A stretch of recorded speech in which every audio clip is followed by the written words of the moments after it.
Lai no īrijas nokļūtu Adelaidē, sanāk šķērsot teju puspasauli, tomēr ilgo lidojumu atsver sirsnīgā sagaidīšana. Kultūras dienu dalībnieki un skatītāji kopā ap 500 ir sabraukuši no malu malām, lai paudītu plašo kultūras dienu programmu. Vairāk kā 30 pasākumus 9 vietās.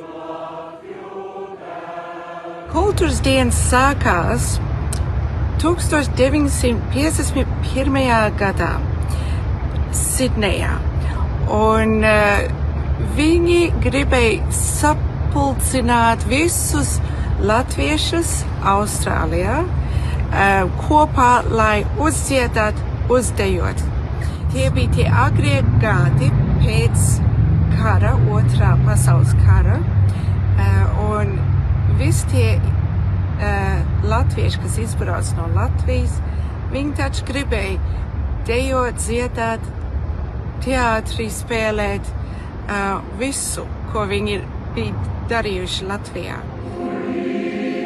Tā kā Austrālijā šobrīd ir vasara, tad kopkora mēģinājuma laikā bija jāsamierinās ar 41 grādas vēlmi, taču nākamajā dienā Austrālijas daba par latviešiem tautas tērpos apžēlojās, un lielkoncerts norisinājās 23 grādos.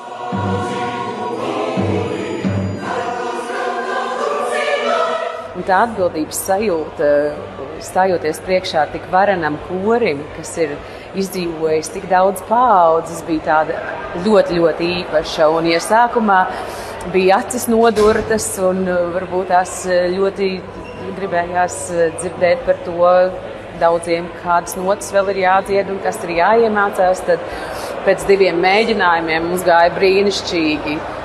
Tas kora tā miedarbības starp mani pašu un lielo kopkori un tas skanējums, tas tā paceļ.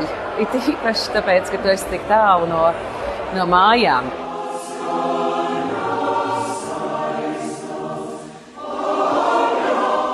Tālo ceļu no īrijas ir mērojuši ne tikai pieaugušie, bet arī bērnu un jauniešu kora dziedātāji. Mums ir labs darbiņš padarīts, un mūsu ceļojums turpināsies, un mēs brauksim apskatīt ķengurus. Bija tā kā jauns piedzīvojums dziedāt Austrālijā tik ārā no Eiropas, un man ļoti patika. Un, es domāju, ka visi tik skaisti dziedāja. Austrālijas latviešu kultūras dienas ir lielākie un svarīgākie Austrālijas latviešu svētki, kas norisinās reizi 2 gados, tādēļ vienmēr tiek īpaši gaidīti. Ilze Kalve, Latviešu kam speciāli Latvijas televīzijai.